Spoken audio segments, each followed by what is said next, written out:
కానీ ఎవరన్నా వేదం చదివితే వాడి నాలిక కొయ్యి ఇలాంటి అన్నీ మనకు మను ధర్మశాస్త్రంలో ఉండవు. కానీ ఈ బ్రిటిష్ వాడు దుర్మార్గంగా ఏం చేశాడంటే మనకు ఈ ప్రక్షిప్తాలు మరి ఇవి ఎక్కడి నుంచి వచ్చాయో మనకు తెలియదు. పోతే ఒక కుట్ర ఏముందంటే ఈ బ్రిటిష్ వాడే దీన్ని వాడు కల్పించాడు అని కొందరు చెప్తారు. ఆ కల్పించడానికి ఏం చేశాడంటే కొందరి బ్రాహ్మణులకి మభ్యపెట్టి వాళ్ళని ప్రలోభ పెట్టి అలాంటి శ్లోకాలు కూడా కల్పించాడు అని చెప్తారు. అందుకే ఈరోజు ఆడియో లెంత్ కొంచెం ఎక్కువగా ఉన్న ఓపికతో వినాలని వింటున్న మీ అందరికీ మనవి చేసుకుంటున్నాను. ఎందుకంటే అంశము చాలా ముఖ్యమైనది మరియు ఈ మధ్య కొంతమంది ఈ అంశాన్ని కావాలని తెరపైకి తెచ్చారు. కాబట్టి ఈ మధ్యకాలంలో కొంతమంది హిందూ మతోన్మాదులు హిందూ మతంలో కుల వ్యవస్థ మరియు కుల వివక్షత అనేవి అసలు లేనే లేవు, బ్రిటిష్ వాళ్ళు వచ్చాకే ఇవి వచ్చాయి, చక్కగా ఉన్న హిందూ ధర్మం సమాజంలో బ్రిటిష్ వాళ్లే కులాలను ఏర్పరిచారు అని పచ్చి అబద్ధాలు ఏమాత్రం సిగ్గు లేకుండా మాట్లాడుచూ ఉన్నారు. హిందూ మతం ఇతర మతాల కన్నా చాలా గొప్పది అని ప్రపంచానికి చూపించుకునే ప్రయత్నంలో చరిత్రలో జరిగిన సత్యాలకి వీళ్ళు కళ్ళు మూసుకుంటున్నారు. అలాగే చరిత్ర తెలియని వాళ్ళు, చదువుకోని వాళ్ళు, అమాయకులు సత్యాలను తెలుసుకోకుండా ఈ విషయాలకు సంబంధించి వాళ్లను కూడా గుడ్డివాళ్లుగా చేసేస్తున్నారు ఈ మతోన్మాదులు. వీళ్ళు చేసే వీడియోలలో అబద్ధాలు చెప్తూ తప్పుడు సమాచారం ఇస్తూ చాలా కుట్రపూరితంగా వ్యవహరిస్తున్నారు. ఇటువంటి వారిని ఉద్దేశించే నేను ఇప్పుడు మాట్లాడుచున్నాను. వారిలో ప్రత్యేకంగా ఒకరి గురించి నేను మాట్లాడాలనుకుంటున్నాను. ఈయనే డాక్టర్ భాస్కర్ రాజు గారు. నేను ఎడ్యుకేటెడ్, నేను స్కాలర్ అని చెప్పుకునే ఈయన ఒక మతముపై ద్వేషముతో అబద్ధాలు చెప్పడం, చరిత్రను వక్రీకరించడం, నిజాలు దాచిపెట్టడం ఇవన్నీ ఒక స్కాలర్కి ఉండవలసిన లక్షణాలు కావు అని తెలుసుకుంటే మంచిది. నిజమైన స్కాలర్ ఎప్పుడూ సత్యాన్ని అంగీకరించేవాడుగా ఉంటాడు. కుల వివక్షత అనేది బ్రిటిష్ వాళ్ళు మొదలుపెట్టారు అని మతోన్మాదులైన డాక్టర్ భాస్కర్ రాజు గారు, వరప్రసాద్ గారు, లలిత్ కుమార్ గారు ఇటీవల అప్లోడ్ చేసిన వాళ్ళ వీడియోలలో చెప్పారు. కాబట్టి వాళ్ళు చెప్పింది అబద్ధం. కుల వివక్షత లేదా అంటరానితనం అనేది బ్రిటిష్ వాళ్ళు వచ్చే కన్నా ముందే ఉంది. ప్రాచీన కాలం నుండి కుల వివక్షత లేదా అస్పృశ్యత అనేది ఈ దేశపు ధార్మిక మరియు సామాజిక చరిత్రలో కనిపించే అంశం అని నేను తెలియచేయాలనుకుంటున్నాను. భారతదేశముపై బ్రిటిష్ వాళ్ళ పరిపాలన 1858 నుండి మొదలైంది.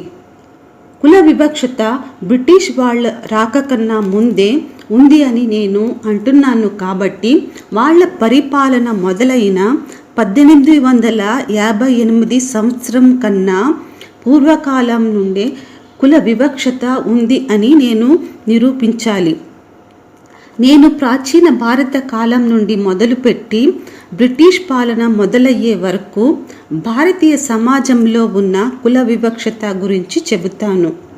ప్రాచీన కాలం నుండి బ్రిటిష్ పరిపాలన ఆరంభం, ఈ రెండింటి మధ్యకాలంలో వ్రాయబడిన గ్రంథాలు, రాజుల శాసనాలు, లోహ పలకాల ప్రతులు, దేవాలయాలపైన చెక్కబడిన శిల్పాలు, చిత్రకారుల చిత్రపటాలు ఇవన్నీ ఆధారాలుగా తీసుకుని కుల వివక్షత బ్రిటిష్ వాళ్ళ కన్నా ముందు ఈ దేశంలో ఉండేదని నిరూపిస్తాను. కుల వ్యవస్థ ఎలా మొదలయ్యింది, దానికి కారణాలు ఏమిటి, ఈ విషయాలు చెప్పి నేను సమయం వృధా చేయను. కుల వివక్షత ప్రాచీన కాలం నుండి మన దేశంలో ఉంది అనే అంశం మీదే మాట్లాడుతాను. ప్రాచీన కాలంలో ప్రపంచం అంతటా ఉన్నది సనాతన ధర్మమే లేక ఆర్యుల ధర్మమే అని మతోన్మాదులు అంటారు. కాబట్టి మొట్టమొదటి గ్రంథాలు అని చెప్పబడిన వేదాల నుండే మొదలు పెడతాను. ఋగ్వేదం ప్రకారం ఆర్యులు అని పిలువబడిన వారు ప్రాచీన కాలంలో ఆర్యవ్రత అనే ప్రాంతంలో నివసించిన జనాంగం. ఈ ఆర్యవ్రత ప్రాంతం ఉత్తర భారతంలో కొద్ది భూభాగంలో విస్తరించి ఉన్న ప్రాంతం. ఆర్యులు వైదిక ధర్మం లేదా బ్రాహ్మణ ధర్మం అవలంబించిన జనాంగం. ఆర్యుల వైదిక ధర్మమే ఇప్పుడు సనాతన ధర్మంగా పిలువబడుతుంది. ఆర్య బ్రాహ్మణులు రాసిన మొట్టమొదటి గ్రంథం ఋగ్వేదం. ఈ గ్రంథం కుల వివక్షత గురించి ఏమి తెలియచేస్తుందో చూద్దాం. ఋగ్వేదంలో దాసులు, దస్యులు అనే పదాలు ఎక్కువగా కనిపిస్తాయి. ఈ దస్యులు ఎవరంటే ఋగ్వేదం రాయబడిన కాలంలో ఈ దేశంలో నివసిస్తున్న ఆర్యులు కాని వేరే జనాంగములు. ఆర్యులు ఎవరిని తాము దాసులు, దస్యులు అని పిలుచుకున్నారో వాళ్ళని చాలా ద్వేషించేవారని ఋగ్వేదం చదివితే చాలా స్పష్టంగా తెలుస్తుంది. ఈ దస్యులను నాశనం చెయ్యమని తమ దేవుడైన ఇంద్రునికి చేసిన ప్రార్థనలే ఋగ్వేదమంతా నిండి ఉంటాయి. హిందూ మతోన్మాదులు ఆర్యులు బయట నుండి ఈ దేశానికి రాలేదు, ఇక్కడి వారే అని వాదిస్తారు. అలాంటప్పుడు ఈ దేశానికి చెందిన తమతో పాటే నివసిస్తున్న ఇతర జనాలను ద్వేషించి వాళ్ళ నాశనం కోరుకుని తమ దేవుళ్లకు ప్రార్థనలు ఎందుకు చేశారు? దీనికి మతోన్మాదులు ఏం సమాధానం చెబుతారు? దస్యులను ఎందుకు ద్వేషించేవారో ఆర్యులు ఋగ్వేదంలో రాసుకున్నారు. దస్యులు నల్లగా ఉండేవారు, తప్పటి ముక్కు, ఉంగరాల జుట్టు కలిగిన వారు. వాళ్ళ ధర్మం, సంస్కృతి ఆర్య ధర్మం సంస్కృతికి భిన్నంగా ఉండేది. అందుకే ఆర్యులు దస్యులను ద్వేషించేవారు.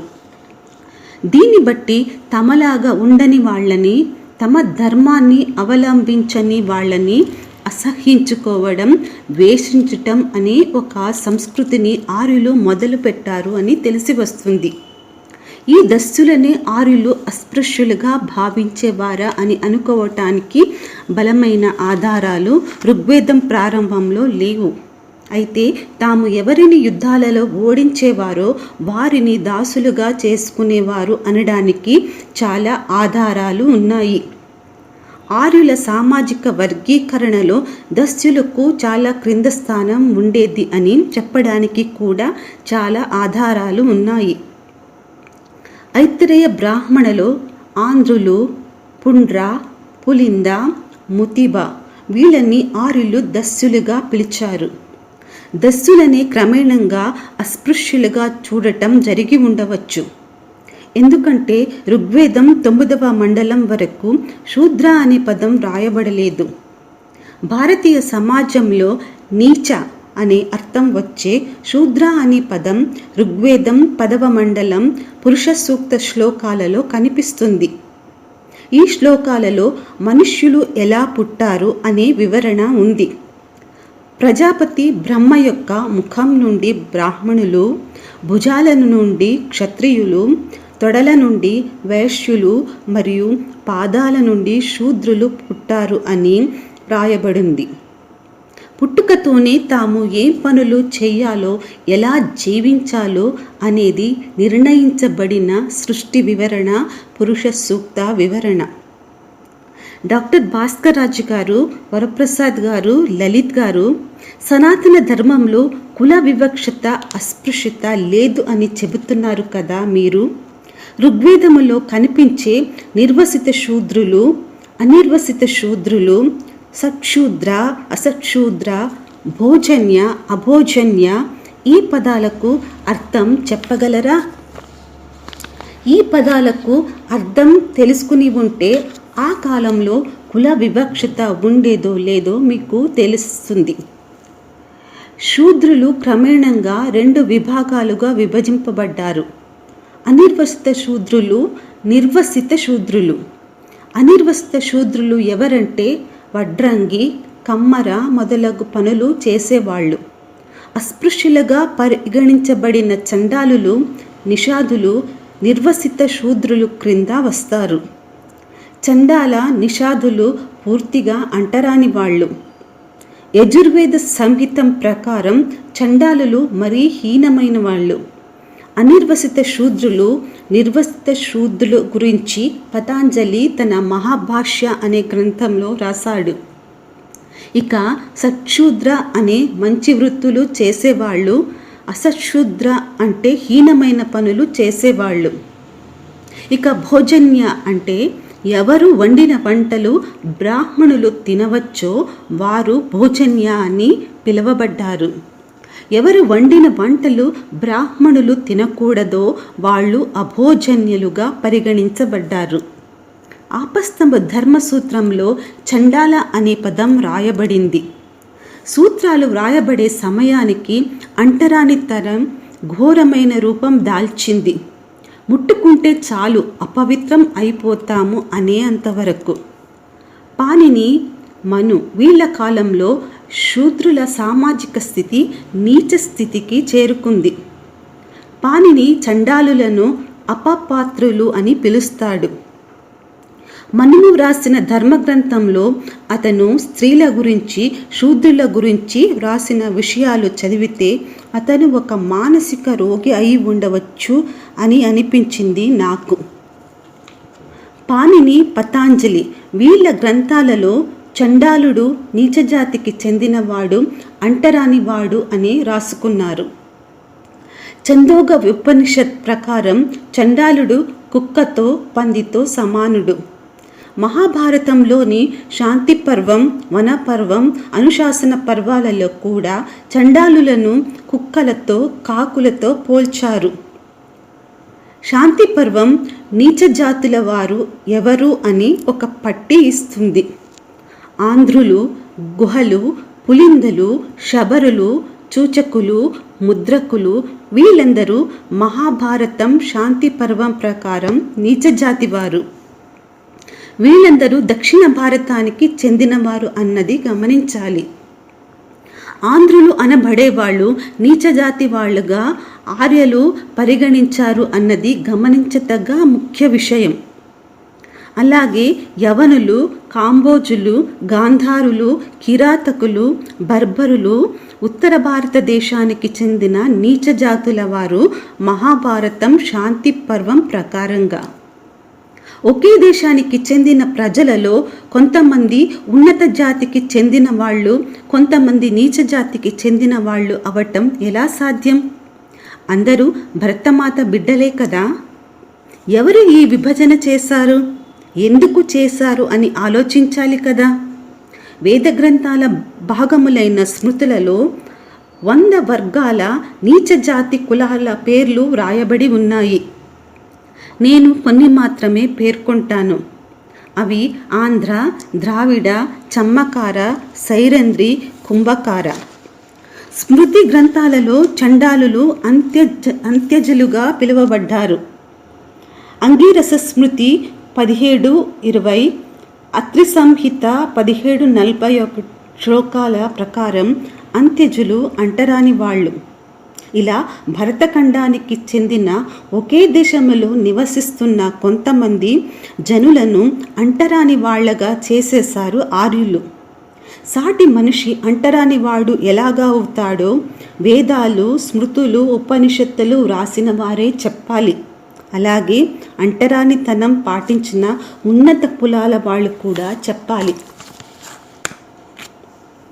క్రీస్తు పూర్వం 3వ శతాబ్దంలో గ్రీకు రాజు గవర్నర్గా ఉన్న మొదటి సెల్యూకస్ తరపున మౌర్యుల ఆస్థానానికి రాయబారిగా వచ్చిన మెగస్తనీస్ ఆ కాలంలో భారతదేశంలో కుల వ్యవస్థ ఉండేదని తను రాసిన పుస్తకం ఇండికాలో రాశాడు. ఇతను శూద్రులు, చండాలుల గురించి ఆ పుస్తకంలో రాశాడు. గుప్తుల వంశానికి చెందిన 2వ చంద్రగుప్తుని కాలంలో భారతదేశాన్ని సందర్శించిన చీనా దేశానికి చెందిన ఫాహియాన్ అనే బౌద్ధయాత్రికుడు మరియు రాజు శ్రీహర్షుని కాలంలో భారతదేశాన్ని సందర్శించిన హ్యుయెన్ సాంగ్ అనే మరో చీనీయుడు వీరిద్దరూ తాము రాసిన పుస్తకాలలో తాము భారతదేశాన్ని సందర్శించినప్పుడు అప్పటి రాజకీయ, సామాజిక, ధార్మిక స్థితిగతులు ఎలాగుండేవి అని అనే విషయాల గురించి వ్రాసారు.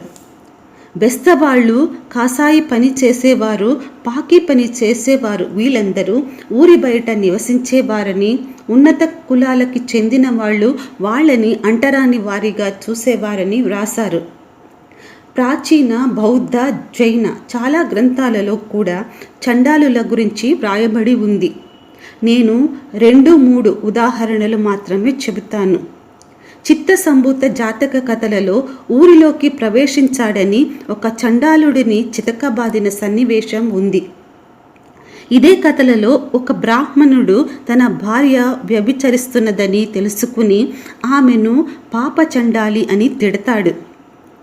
11వ శతాబ్దంలో పర్షియా దేశం నుండి వచ్చిన ఆల్బెరుని కూడా అప్పటి భారతదేశం యొక్క రాజకీయ, సామాజిక, ఆర్థిక, ధార్మిక అధ్యయనాలు చేశాడు. తాను రాసిన తహ్కీక్ ఈ హింద్ అనే పుస్తకంలో ఆ వివరాలన్నీ ఇస్తాడు.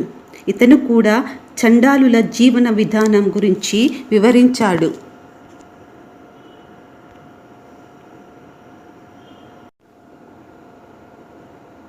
కాశ్మీరు ప్రాంతానికి చెందిన కల్హనుడు 12వ శతాబ్దానికి చెందినవాడు. ఇతడు తాను సంస్కృత భాషలో రాసిన రాజతరంగిణి అనే గ్రంథంలో చండాలులను నీచజాతి వారిగా చిత్రీకరించాడు. శ్రీహర్ష రాసిన నైషధ చరిత్ర ప్రకారం చండాలులను మిగతా 4 కులాల వారు నీచంగా చూసేవారు. ఇంతేకాకుండా అస్పృశ్యులు లేదా చండాలులు అని పిలువబడే వారి గురించి దొరికిన ఇతర చారిత్రక ఆధారాలు ఏవంటే, క్రీస్తు శకం 1308 కాలపు చందేల రాజు హమ్మీరవర్మానికి చెందిన చరకారి తామ్రపత్రం మరియు 9వ శతాబ్దానికి చెందిన సలస్తంభ వంశానికి చెందిన హర్జార్ వర్మకు చెందిన బ్రహ్మపుత్ర నది ఒడ్డున దొరికిన తేజ్పూర్ శిలాశాసనం ఈ 2 చండాలులను పేర్కొన్నాయి. వాళ్ళు ఎలా ఉండేవారు అనే విషయాలు కూడా వీటిలో లిఖింపబడ్డాయి. త్రిపుర ప్రాంతానికి చెందిన కళచూరి రాజవంశానికి చెందిన ఒక శిలాశాసనంలో నీచజాతుల వారి వర్గాల గురించి రాయబడి ఉంది. నేను ఇప్పుడు దక్షిణ భారతం యొక్క 4 రాష్ట్రాలలో ప్రాచీన కాలం మరియు మధ్యకాలాలలో ఉన్న అంటరానితనం గురించి కొన్ని ఆధారాలు చూపిస్తాను. మొట్టమొదటిగా నేను తెలుగు ప్రాంతం అయిన ఆంధ్ర ప్రాంతం గురించి తెలియజేస్తాను. ఐత్రేయ బ్రాహ్మణ గ్రంథంలో కొన్ని శూద్ర వర్గాల పేర్లు రాయబడినాయి. పులింద, చంద్ర, సవర ఇలా కొన్ని వర్గాల వారితో పాటు ఆంధ్రులు కూడా శూద్రులుగా పిలువబడ్డారు. ఆర్యుల ప్రకారం ఆంధ్రులు శూద్రులు. ఆంధ్రులు కృష్ణ, గోదావరి నదుల మధ్య ప్రాంతాన నివసించేవారని కూడా ఈ పురాణములో రాయబడి ఉంది. ఆంధ్ర ప్రాంతంలో చేసిన త్రవ్వకాలలో పురాతన అవశేషాల ఆధారాలను బట్టి ఆర్య సంప్రదాయాలను పాటించని ఒక జనాంగం నివసించేవారు అని కనుగొన్నారు.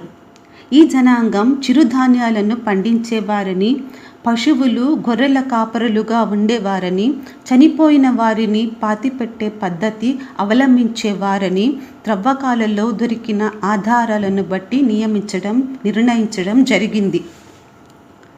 పెద్దవాళ్ల శవాలను పెద్ద పాత్రలలో, చిన్నపిల్లల శవాలను కుండలలో పెట్టి పాతిపెట్టేవారు. ఇవేవి ఆర్యుల సంస్కృతి పద్ధతులు కావు. దీన్ని బట్టి ఆర్యులు, ఆంధ్రులు భిన్నమైన సంస్కృతులకి చెందిన వారు అని తెలిసి వస్తుంది. మరి ఆంధ్ర ప్రాంతం ఎప్పుడు ఆర్యుల సంస్కృతి యొక్క ప్రభావానికి గురి అయిందో తెలియదు. కానీ ఆంధ్ర ప్రాంతాన్ని క్రీస్తు శకం 1వ శతాబ్దంలో పాలించిన శాతవాహన రాజులలో కొంతమంది బౌద్ధ ధర్మాన్ని, కొంతమంది బ్రాహ్మణ ధర్మాన్ని అవలంబించేవారు. శాతవాహన గౌతమిపుత్ర శాతకర్ణి బ్రాహ్మణ ధర్మాన్ని ప్రోత్సహించాడు. అతని కాలంలో చాతుర్వర్ణ వ్యవస్థ ఉండేది అని వ్రాయబడి ఉంది.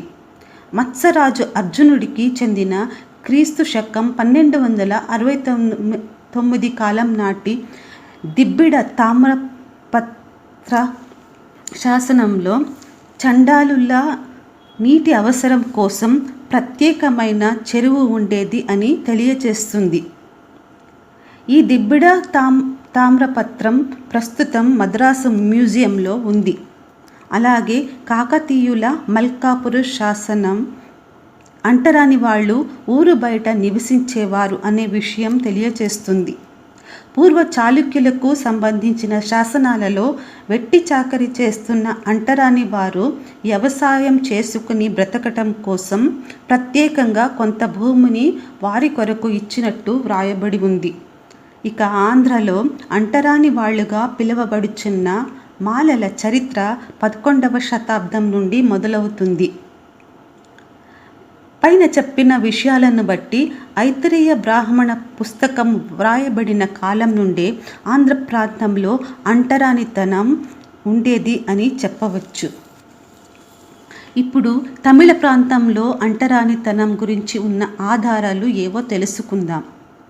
పురనన్నూర్ అనే తమిళ గ్రంథం ప్రాచీన తమిళ సంఘం కాలానికి చెందిన పుస్తకం. ప్రాచీన తమిళ ప్రాంతం యొక్క రాజకీయ సామాజిక వివరాలు ఈ గ్రంథంలో లభ్యమవుతాయి.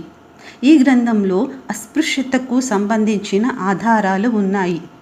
ఈ గ్రంథంలో కనిపించే కడయార్, కడేసియార్ పదాలకు అర్థాలు ఏమిటంటే, కడయార్ అంటే నీచజాతి పురుషుడు, కడేసియార్ అంటే నీచజాతికి చెందిన స్త్రీ. అలాగే సంఘం సాహిత్యంలో కనిపించే పులియన్, పులైటి పదాలు అస్పృశ్య జాతి పురుష స్త్రీలకు ఉన్న పేర్లు.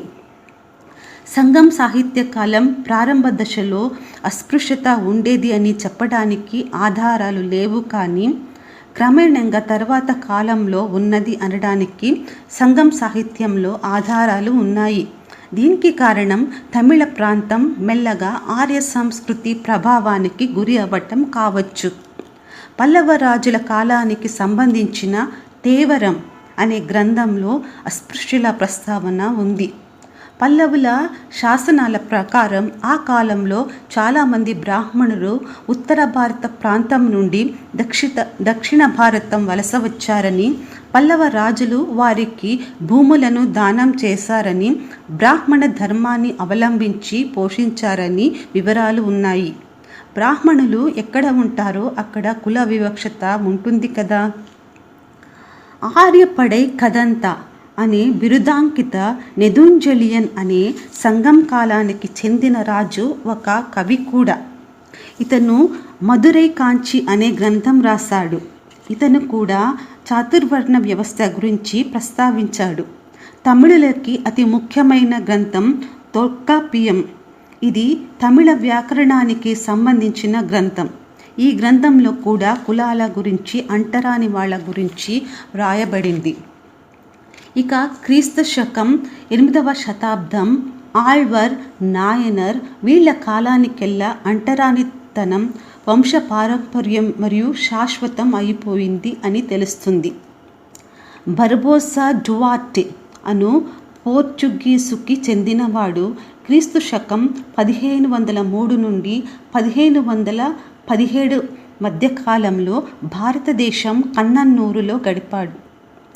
ఇతను అప్పటి దక్షిణ భారతదేశానికి సంబంధించిన విషయాలను రాశాడు. పులియన్ అని పిలువబడే అంటరాని వాణ్ణి తాకటం జరిగితే అతన్ని ముట్టుకున్న బ్రాహ్మణుడు వెంటనే స్నానం చేసేవాడు అని రాశాడు. చాలా అంటరానితనం ఉండేది. అంటరాని వాళ్ళు వెలివేయబడిన జీవితం జీవించేవారని వ్రాసాడు. ఫ్రాన్సిస్ బుచ్నాన్ ఒక బ్రిటిష్ అతను. ఇతను ఒక వైద్యుడు, అంతేకాదు సస్యశాస్త్రవేత్త, ప్రాణిశాస్త్రవేత్త కూడా. బ్రిటిష్ ఈస్ట్ ఇండియా కంపెనీకి చెందిన ఇతను తాను భారతదేశంలో ఉన్నప్పుడు ఎన్నో విషయాల మీద అధ్యయనం చేశాడు. ఇతను దక్షిణ భారత సామాజిక మరియు ఆర్థిక విషయాలకి సంబంధించి ఇచ్చిన నివేదికలో పరయ్యార్ అనే వాళ్ళ గురించి వ్రాస్తాడు. పరయ్యార్ అంటే అంటరాని వాళ్ళు. ఇవి తమిళ ప్రాంతంలో ప్రాచీన కాలం నుండి ఉన్న అంటరానితనం గురించిన కొన్ని ఆధారాలు. కర్ణాటక ప్రాంతంలో కుల వ్యవస్థ ఎప్పటి నుండి ప్రారంభం అయ్యిందో ఖచ్చితమైన ఆధారాలు లేవు, కానీ క్రీస్తు శకం 8వ శతాబ్దం కాలంలో ఆ ప్రాంతాన్ని పరిపాలించిన బాదామి చాళుక్య రాజులకి చెందిన లక్ష్మేశ్వర శాసనం ప్రకారం వాళ్ళ కాలంలో 18 కులాలు ఉండేవని తెలుస్తుంది. కొన్ని ఇక్కడ పేర్కొంటాను.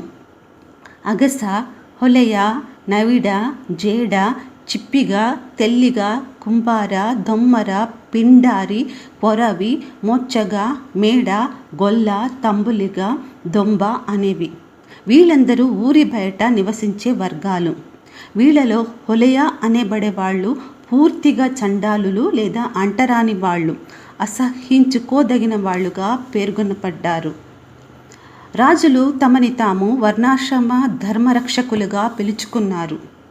కుల వ్యవస్థ చాలా పటిష్టంగా ఉండేది అనేదానికి ఒక ఉదాహరణ, కలచూరి రాజవంశానికి చెందిన బిజ్జల రాజు పరిపాలిస్తున్న కాలం.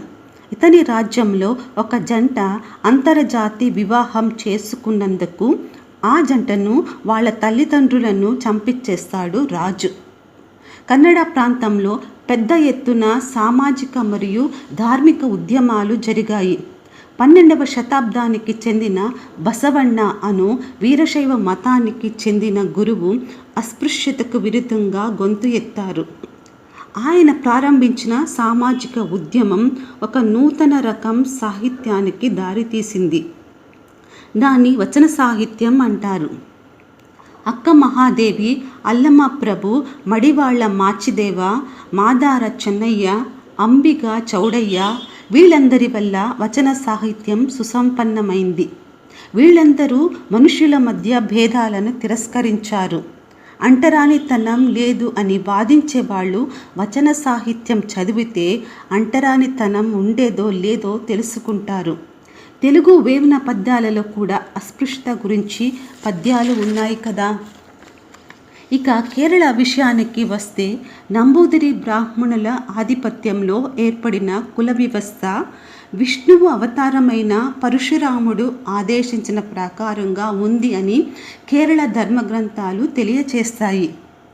కేరళలో నాయడి, కనిస, ముక్కువన్, ఎళవ మొదలైన వారు నీచ జాతికి చెందిన అస్పృశ్యులు. ఆధ్యాత్మిక గురువుగా పేరు పొందిన నారాయణ గురువు గారు సమాజంలో అస్పృశ్యులకు జరుగుతున్న అన్యాయాలకి విరుద్ధంగా పోరాడారు. అస్పృశ్యులకు దేవాలయం లోపలికి ప్రవేశం ఉండాలని పోరాడిన సంగతి చాలామందికి తెలుసుంటుంది. తెయ్యం అనే కేరళ జానపద నృత్యం రూపం. ఇది కేరళ దళితుల తిరుగుబాటు మీద ఆధారపడి ఉంటుంది. కేరళలో అస్పృశ్యతకు విరుద్ధంగా చట్టాలు చేసింది బ్రిటిష్ ప్రభుత్వం. ఇప్పుడు అంబేద్కర్ గారి రాష్ట్రమైన మహారాష్ట్ర ప్రాంతానికి వద్దాం. నేను ఇక్కడ పురాతన కాలం నుండి మొదలు పెట్టక 17-18వ శతాబ్దంలో ఉన్న పరిస్థితుల గురించి మాత్రం చెప్తాను. బ్రిటిష్ వాళ్ళు భారతదేశం వచ్చి ఈ దేశాన్ని ఆక్రమించుకొని భారతదేశంపై వారి పరిపాలన మొదలయ్యే కన్నా ముందు మరాఠా ప్రాంతాన్ని పేష్వాలు పరిపాలించేవారు. వారి పరిపాలనలో అస్పృశ్యులుగా పిలువబడే వాళ్ళు సవర్ణీయుల సార్వజనిక స్థలాలలో తిరగటానికి అవకాశమే లేదు.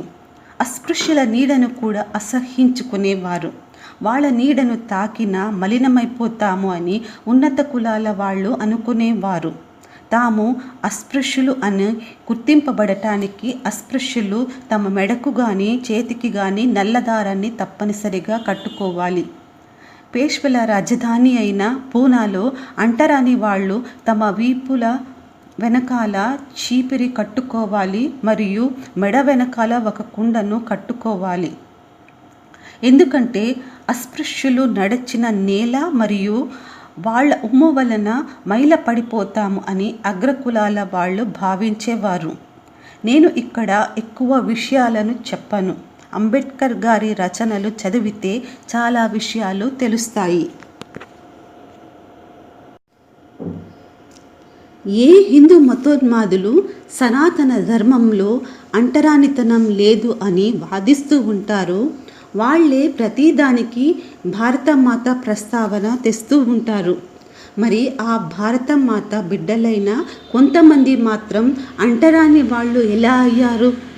స్వజనులనే అసహ్యించుకుని వాళ్ళ నుండి సామాజిక దూరం పాటించిన ఆర్యులు అని పిలువబడిన వారు ఏ ధర్మాన్ని పాటించారో ఆ ధర్మానికి సంబంధించిన గ్రంథాలలో వ్రాయబడిన విషయాలని బట్టే కదా అంటరానితనం అన్నది ప్రాచీన కాలం నుండి భారతదేశంలో ఉంది.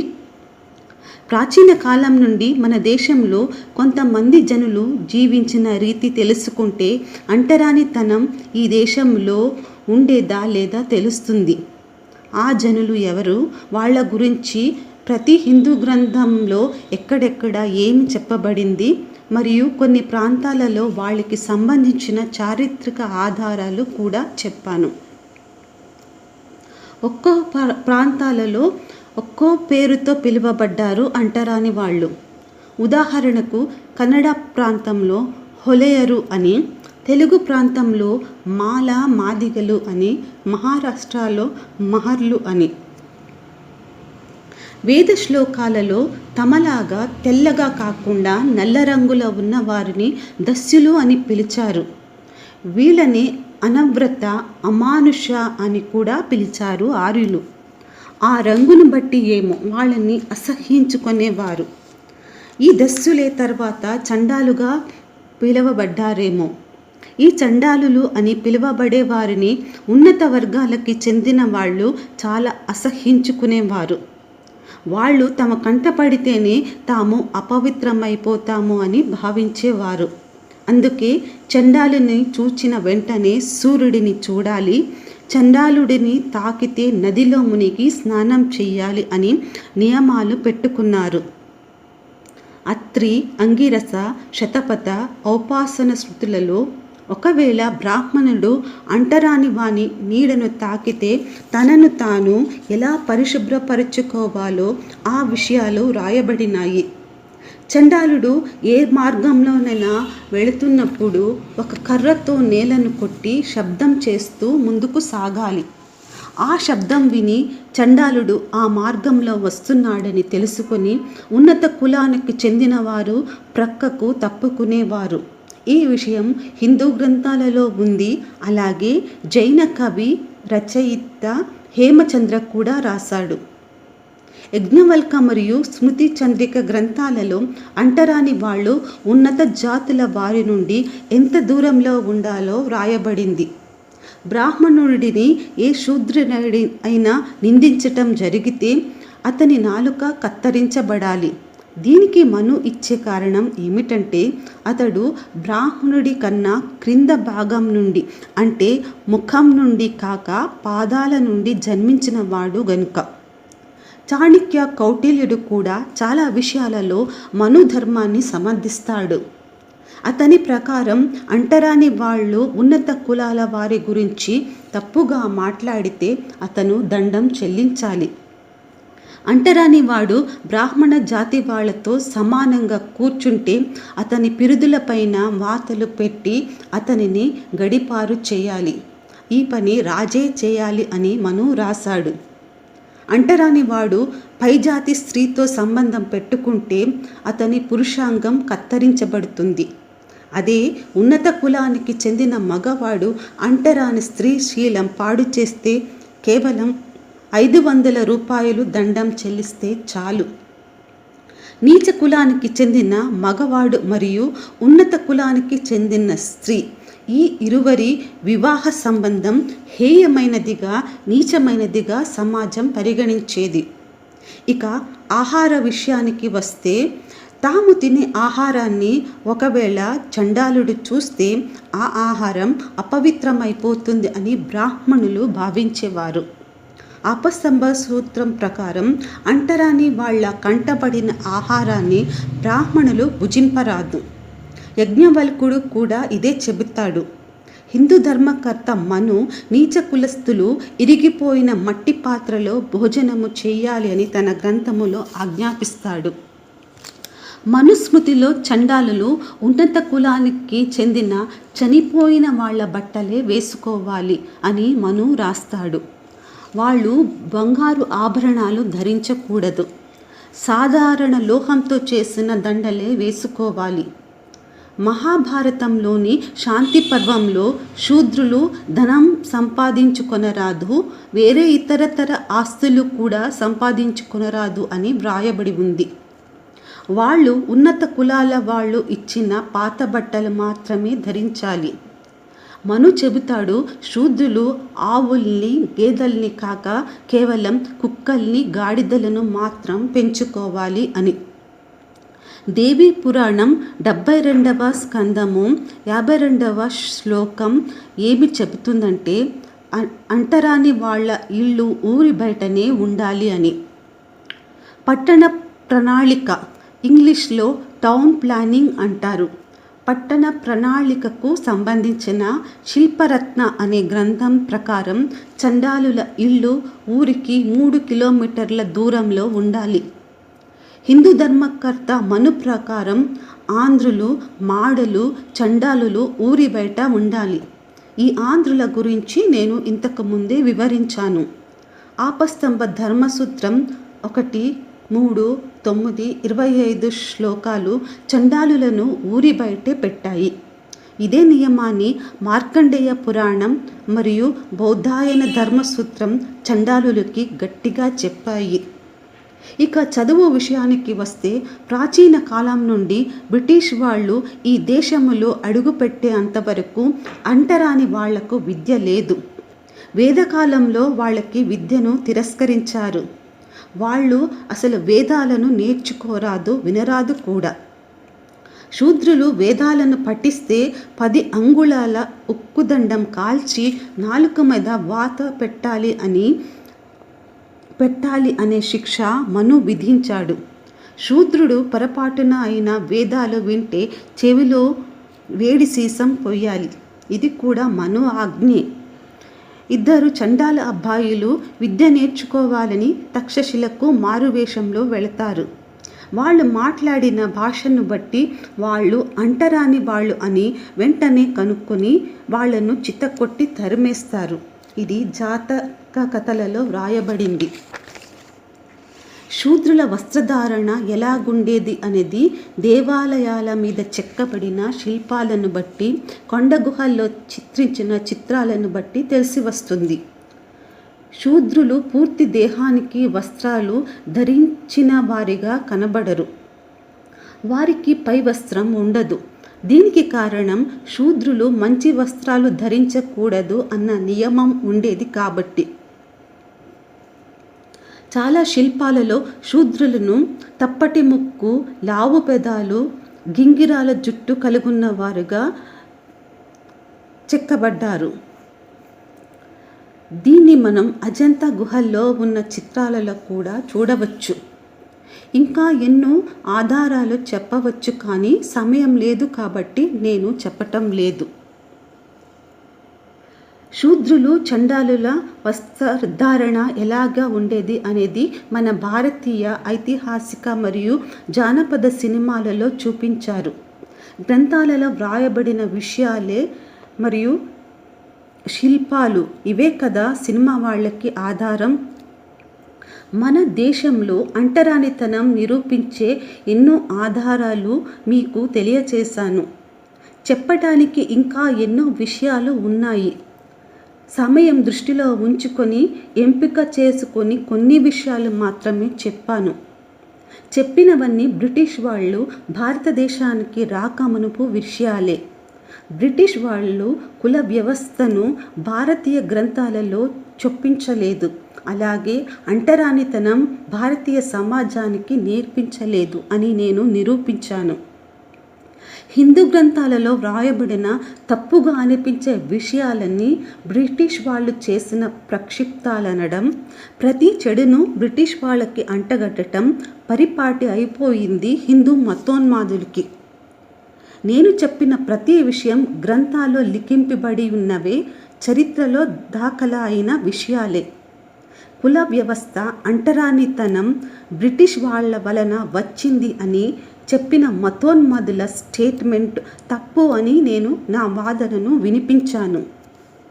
నేను చెప్పిన విషయాలు ఒప్పుకోకపోతే 1858 సంవత్సరం నుండి బ్రిటిష్ వాళ్ళ పరిపాలన ప్రారంభం అయ్యాక బ్రిటిష్ వాళ్ళ వలననే కుల వ్యవస్థ, అంటరానితనం హిందూ ధర్మంలోకి వచ్చింది అని, ముగ్గురు మనగాళ్ళు అని తమను తాము పిలుచుకొని అబద్ధాలు చెప్పే ముగ్గురు మతోన్మాదులైన భాస్కరాజు గారు, వరప్రసాద్ గారు, లలిత్ కుమార్ గారు నిరూపించాలి అని నేను ఛాలెంజ్ చేస్తున్నాను. భాస్కరాజు గారు సంస్కృతం 197 కోట్ల పురాతన భాష అని మీరు చెప్పినందుకు సంస్కృతం ప్రపంచల భాషలలోకెల్లా పురాతన భాష కాదు అని నేను కొన్ని ఆధారాలతో పెట్టిన వీడియోకి మీ నుండి ఇప్పటి వరకు ఎటువంటి స్పందన లేదు. సంస్కృతం 197 కోట్ల సంవత్సరాల క్రితం ఆకాశం నుండి దిగివచ్చిన భాష కాదు. అలాగే మన దేశ భాషల్లోకెల్లా పురాతనమైన భాష కాదు అని మీరు ఒప్పుకున్నట్టే కదా. మరి ఇప్పుడు కుల వ్యవస్థ, అంటరానితనం సనాతన ధర్మంలో, భారతీయ సమాజంలో ఉండేవి కావు, అవి బ్రిటిష్ వాళ్ళ నుండి వచ్చాయి అని నిరూపించుకోండి.